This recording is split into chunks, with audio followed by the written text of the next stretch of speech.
saatnya kita mau renungan lagi. Mari kita renungan bersama-sama ya. Kita menyanyi dulu lagu Selamat Pagi Bapak.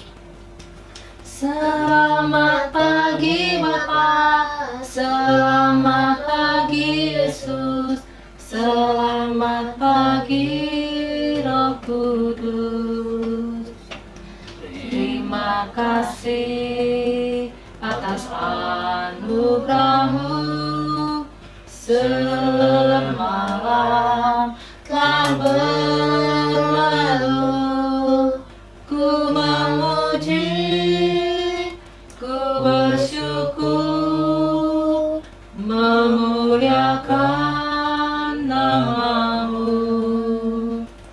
Allah Bapa, Putra dan Roh Kudus, terima kasih.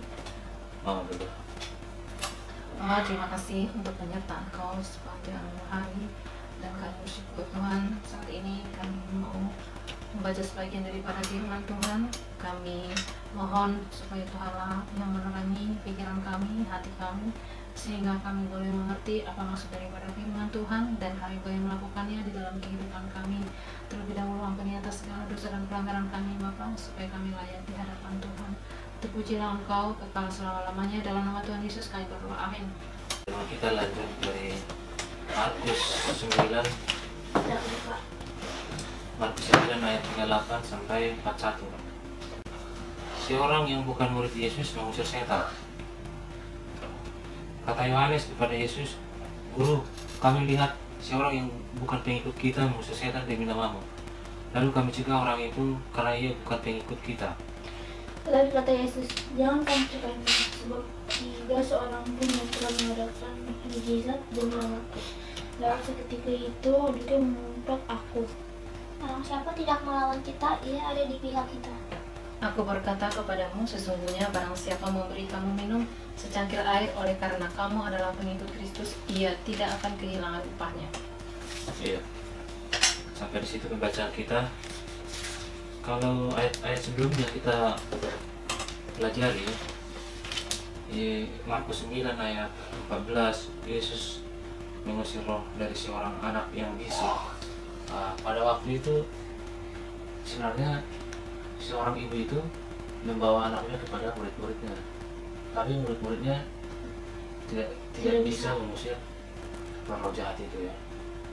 Dan mereka juga mungkin merasa aneh dan bertanya-tanya, kok tidak bisa, padahal sebelumnya mereka bisa nggak? Pada suatu waktu Tuhan Yesus mengutus mereka berdua-dua, dan mereka sepulang dari pelayanan, mereka menceritakan segala hal yang mereka alami dalam pelayanan, bagaimana mereka bisa menyembuhkan orang sakit, mengusir roh jahat, dan banyak lain sebagainya ya. Dan di ayat ini yang kita baca ini, ada seorang yang bukan murid Yesus mengusir setan.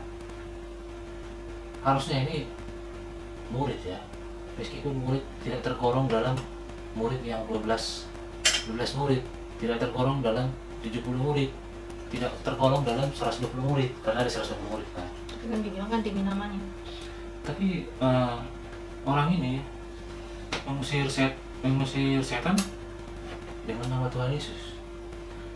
Dan dia orang yang percaya sama Tuhan Yesus. iya, kalau seseorang mengusir setan dengan nama Yesus, berarti dia percaya dengan Yesus. Mengikut sebenarnya. Dia pengikut ya. Cuman dia tidak mengakui. Oke. Iya, enggak, di hadapan murid-murid tidak tahu. Jadi murid-murid juga tidak mengerti mengikut Yesus itu yang sesungguhnya bagaimana. Mereka juga belum paham. Dalam banyak hal murid-murid itu, sewaktu mereka bersama dengan Tuhan Yesus, hati mereka itu degil. Padahal banyak hal mereka yang sudah alami bersama-sama dengan Tuhan Yesus. Bahkan mereka terlibat dalam mukjizat itu sendiri, penuh dengan keajaiban. Bagaimana Tuhan Yesus membangkitkan orang mati, bagaimana Petrus yang ketika berjalan di atas air bisa, meskipun pada akhirnya hanyut dan ditolong Tuhan. Bagaimana Tuhan Yesus membangkitkan menyembuhkan, mengusir roh jahat dari seorang yang tuli dan bisu. Karena roh jahat, banyak lah, kita nggak terhitung banyak hal mukjizat itu. Tetapi di sini orang ini Yohanes berkata pada Yesus, "Guru, kami lihat orang yang mengikut kita mengusir setan demi nama lagi, lalu kami cegah orang itu." Tetapi kata Yesus, "Jangan kamu cegah dia, sebab tidak seorang pun yang mengadakan mujizat demi namaku, dan seketika itu juga mengumpat aku." Orang ini mengusir setan dengan nama Yesus. Nah, apa yang terjadi sekarang ini dalam gereja? Kalau kita menyaksikannya, bukan mengusir setan, tetapi ada mengajak yang berbahasa roh. Nah, itu beda hal, beda urusan dengan yang ini. Jadi ini benar-benar mengusir setan. Ya, mujizatnya itu maksudnya. Orang kan sekarang menganggap kalau mujizat itu adalah berbahasa roh dan ada itu yang sekarang diinikan orang. Maka juga sih orang-orang langsung berkata, "Barang siapa tidak melawan kita, ia ada di pihak kita. Aku berkata kepadamu, sesungguhnya barang siapa memberikan minum secangkir air oleh karena kamu adalah Kristus, ia tidak akan kehilangan upahnya." Jadi memang sebagai orang yang Kristus, apapun dilakukan orang kepada kita, itu semua diperhitungkan oleh Tuhan.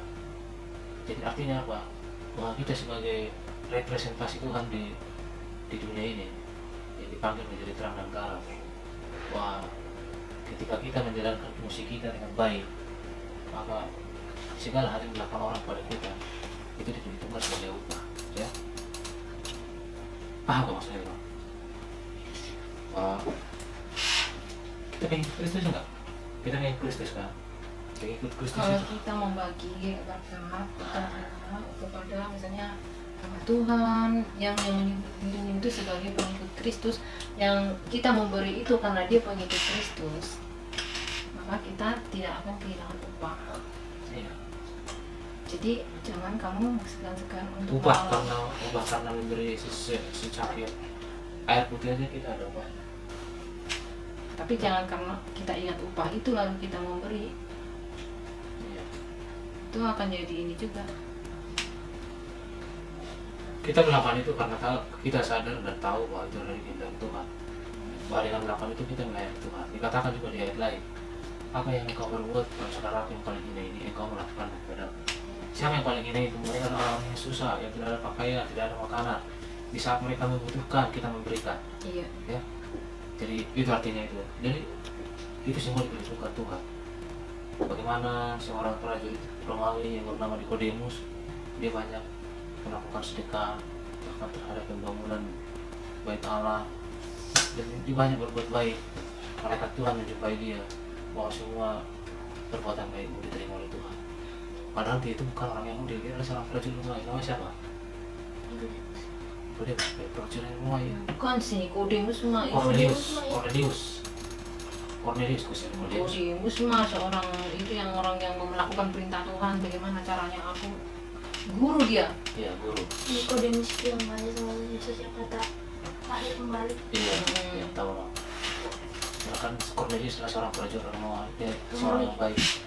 Bahkan secara khusus Tuhan mengutus siapa yang khusus untuk membaptis Cornelius? Siapa? Bukan, Petrus. Petrus ya, Yang ada kain lebar itu loh. yang kata yang Setelah lebar turun dari atas. 3 kali kan?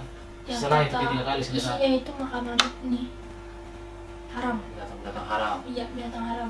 Yesus mengambil agar ini. Baru selesai saja penglihatan itu langsung ada yang menyatok pintu kan?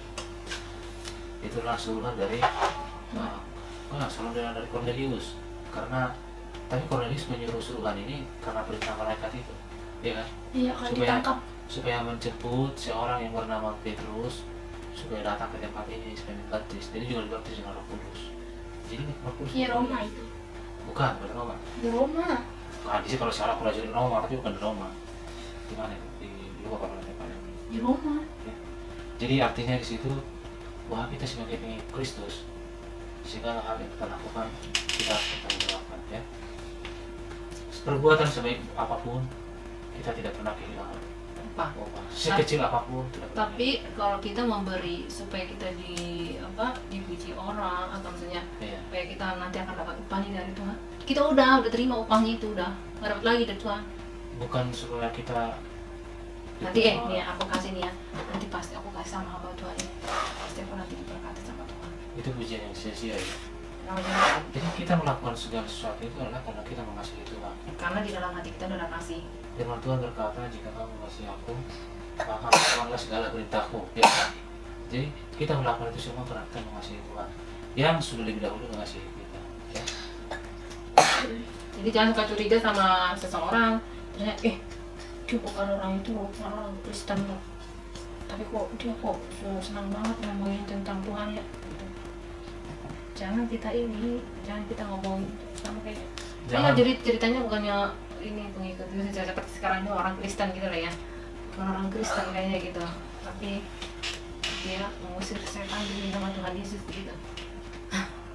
Ini jadi murid-murid ini juga belum mengenal ajaran Yesus itu dengan baik. Mereka itu hanya seperti kata dalam tempurung mereka itu. Loh, kemarin kita bisa mengusir para setan-setan. Kemudian ada seorang yang anaknya bisu dan tuli. Loh, kita kok nggak bisa mengusir? Kemarin kita bisa melakukan banyak hal, sekarang kok nggak bisa? Loh, tiba-tiba sekarang ada orang yang bukan pengikut Yesus bisa. Jadi mereka merasa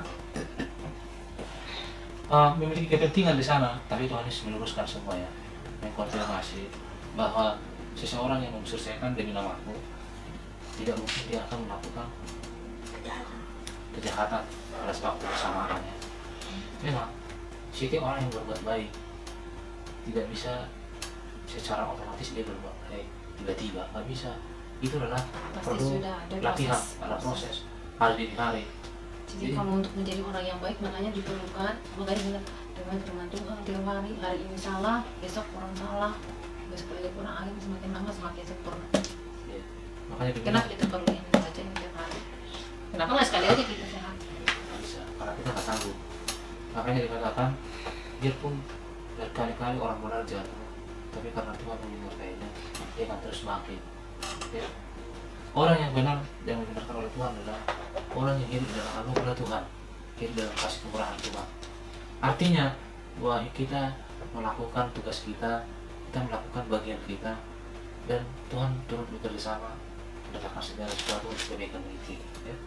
Jadi bukan Tuhan yang melakukan segalanya. Kita itu seperti robot, enggak ya? Paham maksudnya Pak? Oke Bapak. Paham maksudnya kan? Oke Bapak. Berarti nggak deh? Apa deh? Jangan kayak gitu kalau ini teman-teman. Biar dicas, biar baik. Jangan sesungguhnya. Jadi Tuhan Yesus. Jadi kita melakukan apa yang menjadi bagian kita ya. Oke, kita masuk kepada kesimpulan.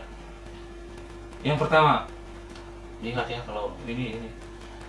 Jadi kita jangan langsung menjustifikasi seorang bukan pengikut Tuhan ya, karena dia melakukan, dia bisa mengusir setan. Ya, maksudnya jangan menjadi seorang Kalau yang itu jahat. atas nama Tuhan, kalau atas nama Tuhan ya. Tapi kalau atas nama yang lain ya beda cerita. Ini kan atas nama Tuhan itu jelas. Kita juga jangan disertai dengan rasa iri, rasa ditinggalkan. Tetapi kita harus memperbaiki diri seperti murid-murid. Itu yang pertama ya. Karena murid-murid tadi kenapa? Murid-murid masih ngejas apa ngejas? Ngejas itu maksudnya mengambil kesimpulan gitu loh. Padahal orang ini benar-benar untuk setan dengan nama Tuhan, ya kan? Yang kedua, kita tidak boleh melarang orang-orang mengusir setan dengan nama Tuhan. Dan itu adalah termasuk dalam pemberitaan Injil. Jangan cegah dia. Ya. Yang pertama tadi kan berasal dari diri murid yang menghalangi. Yang kedua, berita Tuhan jangan mencegah. Yang ketiga adalah sebagai pengikut Kristus akan mendapatkan upah.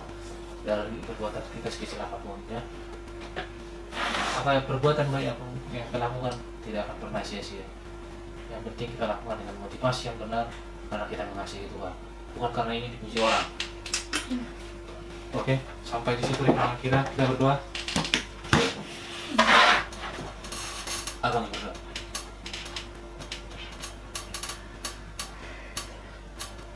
Yesus terima kasih atas berkatmu atas segala sesuatunya Tuhan. Kami kami sebelum berdua pagi ya Yesus. Kami akan Yesus ke internet kami Tuhan. Oh saya akan melalui sekarang lain ya Yesus. Ya Allah kami berserta kami hari ini Tuhan. Oh berarti segala macam kami supaya bertambah ya Tuhan ini Tuhan. Kau berkata kami ya Tuhan Yesus. Terima kasih ya Tuhan Yesus. Terima kasih ya Allah. Oke, sampai di sini renungan kita. Terima kasih, Tuhan berkati. Nah, kalau udah sekali itu